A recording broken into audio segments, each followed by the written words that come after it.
Hey Osman, Hey Mehdi, how are you doing? I'm good. How you doing? Yeah, me too. I'm also doing well. I have a question for you. Sure. So why do you think so many students, they secure multiple scholarship while others, they don't have any? That's really a good question. With people with mediocre results and with less GPAs, and there are many, they get scholarships very easily. Then there are some people with, excellent results, positions, a lot of work and research, and they end up getting rejected from the scholarships. Why do you think so? What is the game changer here? Honestly, I would say the SOP Okay. is the main game changer in this whole scenario. SOP. Yeah, it's the statement of purpose. Okay, so why do you think that? So the reviewer, when they review your profile, they don't have that much time to go through everything that you've mentioned in your CV or, what documents you've submitted.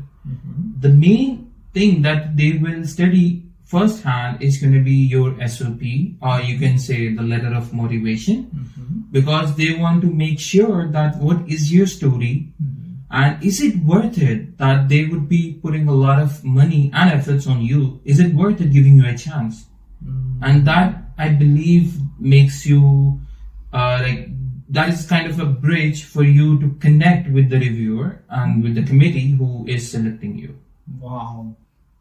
So do you think that a lot of students, they are missing this point because they think they are overqualified with their academic results, with their IELTS score, and they do not put that much attention to their SOP? Yes, honestly speaking, because SOP is one of the most neglected aspects in your application when you're applying for a scholarship. Okay. I believe 90+% of students tend to work the most least amount of time on their SOP, and they spend more time just reviewing the website for the scholarship, or they just keep reading the description, but they cannot write an SOP that can connect them with the program they want to apply for. So I think yes. Could you please tell us a few points?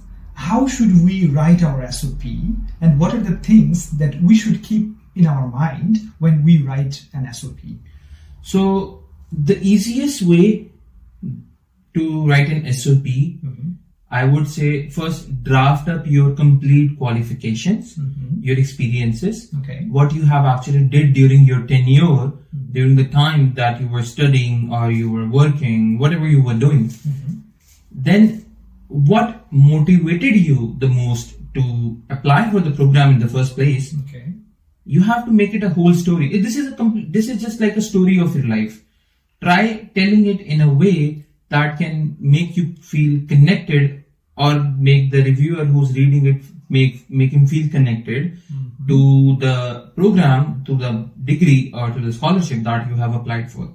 And that is one of the most neglected things, I believe, because most of the students, they just tend to copy from Google, or they ask for, I got many requests asking students were asking me to share my SOP, and I believe that this is one of the most unethical practices that students do, and they are not even aware of. See, sharing my SOP is not a problem. Yeah. The problem is that is the story of my life.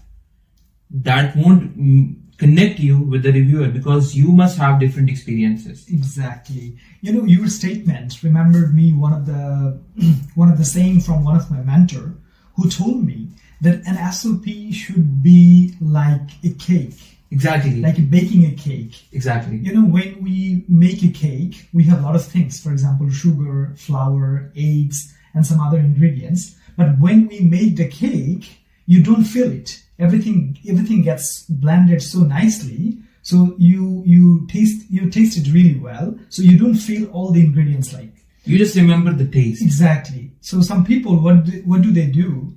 They usually go to Google, they usually try to copy paste from others SOPs, and then when they draft the SOP, it doesn't feel like a smooth blending things. It feels like separated. I mean, honestly, yes, you're right. But, these days, the practices, even these kind of practices has modified. Like students, they tend to go to ChatGPT or other AI platforms, and they would just, give the AI the prompt to make the SOP for them. And I think that is not an SOP you would want to submit, honestly. Okay. You want to get help? Okay, that's fine to use the AI. But the most problematic situation is if you don't know how to get help from the AI, you would end up copying the statements from that AI. And that's not something that will make you shortlisted for a scholarship, where thousands of people are applying and only 5, 10 or 15 people are going to be selected. If you have to stand out of the whole country that you have applied for, or out of the whole region of the students that you have applied, you have to write a story that will make you connected with the program.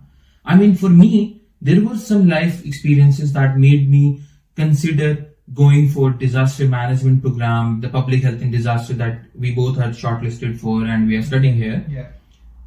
The point was, there were some deaths even that I experienced in those days that somehow changed my trajectory of life. Okay. I would never suggest anybody to just copy paste those things. It's never gonna work because it's not their story. Exactly. Yes. I mean, the other person might have been into computer languages and courses, and if he mentions, "Oh, I just saw a death in front of me," no, it doesn't matter if you saw the death. Yeah. What matters is, I was a healthcare worker. I was a pharmacist.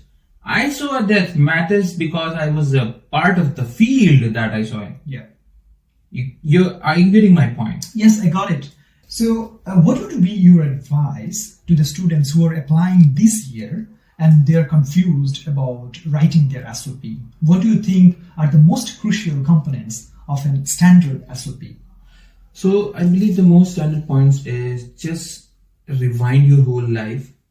Remember why you chose a certain degree. Okay.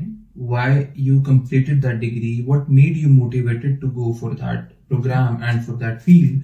And the reason you are applying for a particular scholarship.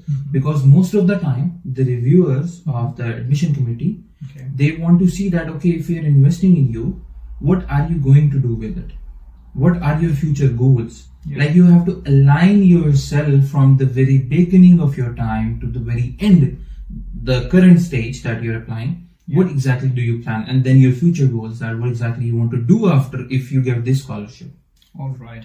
I would like to also add a few points, because some of the students, they try to trick the recruiters here, copying and pasting their stories from ChatGPT or from other scholars. I think we should not do that. So if you are someone who are thinking of writing an SOP and you are confused, you don't know how to craft a standard SOP, we have some scholars. We can help you. We can guide you in your journey. So if you need any help or any suggestions or any advice, you can reach us through International Study Council. We will try our best to help you in securing a full funded scholarship. Thank you so much, Usman. It was really nice talking to you. Thank you, Mandy. Same here. All right. Okay.